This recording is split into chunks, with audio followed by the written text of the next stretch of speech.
আসসালামু আলাইকুম ওয়া রাহমাতুল্লাহি ওয়া বারাকাতুহু। আউযু বিল্লাহি মিনাশ শাইতানির রাজিম। বিসমিল্লাহির রহমানির রহিম। মোহাম্মদ নাজমুল হাসান বলছি, অকুপেশনাল থেরাপিস্ট। আজকে দ্বিতীয় পর্ব নিয়ে কথা বলব। শিশু কম কথা বলে। হ্যাঁ, শিশু কম কথা বলে, টেলিভিশন, মোবাইল এগুলোর প্রতি আসক্তি অনেক বেশি। ভার্চুয়াল অটিজমের দ্বিতীয় পর্ব নিয়ে কথা বলব। কি করা উচিত? চলুন আসুন জেনে নিই কি করা উচিত। খুব বেশি সময় নেব না। ভার্চুয়াল অটিজম সম্পর্কে সচেতনতা বৃদ্ধি করা উচিত পরিবারের সবার মাঝে। এবং মূল উৎসটি নির্মূল করার চেষ্টা করা উচিত। মূল উৎস কোথায়? হ্যাঁ? বাবা-মার আসক্তি বেশি মোবাইলের প্রতি, টেলিভিশনের প্রতি। সেটা যদি হয় তাহলে বাবা-মার আগে টেলিভিশন, মোবাইল থেকে আসক্তিটা দূর করতে হবে। তারপরে শিশুর আসক্তি দূর করা যাবে। সরাসরি টেলিভিশনের সমস্যা, টেলিভিশন বাসা থেকে বের করে দিলে, সব বন্ধ করে দিয়ে আপনি পুরানা জগতে চলে যাবেন, হবে না। আপনাকে অবশ্যই টেলিভিশন রাখতে হবে, সঠিকভাবে ইউজ করতে হবে, হ্যাঁ? স্ক্রিন টাইম ইফেক্টিভলি কিভাবে ইউজ করা যায় শিশুদের ক্ষেত্রে, সেটার উপরে আমার একটা ভিডিও আছে, দয়া করে দেখে নিবেন। ছোটবেলায় একটা শিশু তার পরিবার এবং বাবা-মার তাদের আদর, স্নেহ, অ্যাটেনশন, মনোযোগ খুব প্রয়োজন হয়। শিশুটা যখন স্কুলে যায় তখন কিন্তু আর তার প্রয়োজন হয় না। তখন তার সহপাঠীরা থাকে। তাদের সাথে খেলতে পারে, তাদের সাথে শেয়ার করতে পারে। তো দয়া করে ছোটবেলায় শিশুটাকে একটু বেশি সময় দিতে হবে। যতই কষ্ট হোক। হুম?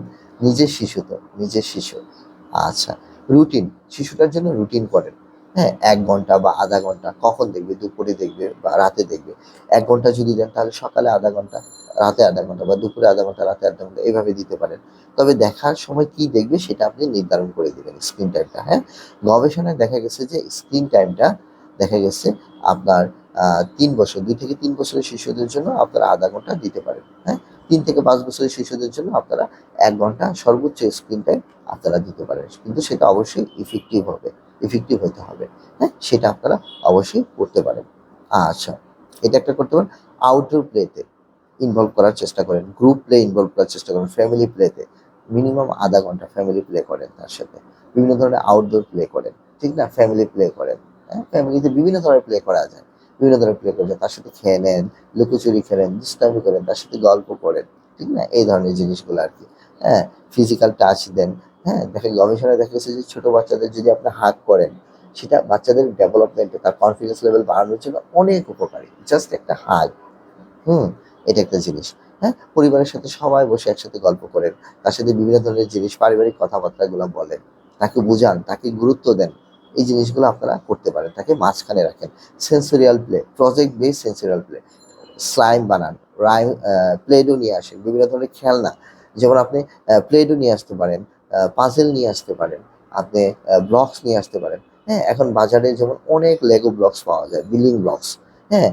বিল্ডিং বানানো, তারপরে এরোপ্লেন বানানো, গাড়ি বানানো, বিভিন্ন স্ট্রাকচার তৈরি করা, প্লে-ডো দিয়ে বিভিন্ন ধরনের জিনিস তৈরি করলেন ওর সাথে। তারপর পাজল ম্যাচ করা শিখালেন বাচ্চাদেরকে। ৪ পিস, ৫ পিস, ৬ পিস, ১০ পিস, ১০০ পিসের পাজল ২ জনে মিলে, বাবা ছেলে মিলে বা আ মা বা মেয়ে বাবা মিলে, দুজনে মিলে এটা তৈরি করলেন। দেখবেন যে শিশুর কগনিটিভ ডেভেলপমেন্ট হলো, তার ইন্টারেকশনটা আপনার সাথে বাড়লো। ঠিক না? এই জিনিসটা খুবই ইম্পোর্টেন্ট একটা জিনিস। এই ধরনের আইকিউ ডেভেলপমেন্ট গেমগুলো আপনারা কিনে দিতে পারেন শিশুদের। আচ্ছা, সেন্সোরিয়াল প্লে অবশ্যই দিবেন, প্রজেক্ট বেস সেন্সোরিয়াল প্লে। বিভিন্ন ধরনের সেন্সোরিয়াল প্লে দিতে পারেন। তার সাথে সেন্সোরিয়াল প্লে, মেসি প্লে খেলতে পারেন। গোসলের সময় এই কাজটা বেশি করতে পারেন। সাবান দিয়ে মেসি প্লে করতে পারেন। Art and craft, project base art and craft. কোনো কিছু তৈরি করবেন। একটা ড্রয়িং করলেন, আর্ট অ্যান্ড ক্রাফট বা কোনো কিছু বাসায় যেমন কিছু বোতল আছে, এই বোতলগুলা দিয়ে কি করবেন? এবার বোতলগুলা কাটলেন, বোতলগুলা কেটে সুন্দর করে স্কচ টেপ দিয়ে একটা ট্রের মধ্যে বোতলগুলা রেখে দিলেন। এবার বোতলগুলা কালার করে দিলেন। লাল, নীল, হলুদ, সবুজ কালার করে কালার পেপার দিয়ে উপরেরটা মুছে দিলেন যেন ধারালো না হয়, শিশু ব্যথা না পায়। এবার বিভিন্ন ধরনের কালার পেন্সিল হতে পারে বা বিভিন্ন ধরনের কালার পম-পম হতে পারে, ছোট, ছোট বল হতে পারে। এবার বললেন যে লাল বলটা লাল বক্সে রাখো, সবুজটা সবুজ, হলুদটা হলুদ। এভাবে কিন্তু বিভিন্ন ধরনের খেলা তৈরি করে ফেলতে পারেন আপনারা চাইলে। হ্যাঁ? এই জিনিসটা করবেন। আর অবশ্যই আপনার নিকটস্থ একজন অভিজ্ঞ অকুপেশনাল থেরাপিস্ট, সার্টিফিকেটধারী অকুপেশনাল থেরাপিস্টের সান্নিধ্যে যেতে হবে এবং তাকে কিছুদিন অকুপেশনাল থেরাপি বা সেন্সরি ইন্টিগ্রেশন থেরাপি তাকে নিতে হবে। তো আশা করি বুঝতে পারছেন যে শিশুর কথা কম বলা এবং স্ক্রিন টাইম কমানোর জন্য আপনাকে অবশ্যই এই কাজগুলা করতে হবে। তো এই রিলেটেড যদি কোনো কোয়েশ্চেন থাকে দয়া করে আমাকে জানাবেন। আমি চেষ্টা করব আপনাদের কোয়েশ্চেনের সঠিক উত্তর দেওয়ার জন্য। সবাই ভালো থাকবেন, সুস্থ থাকবেন। আসসালামু আলাইকুম ওয়া রাহমাতুল্লাহি ওয়া বারাকাতুহু।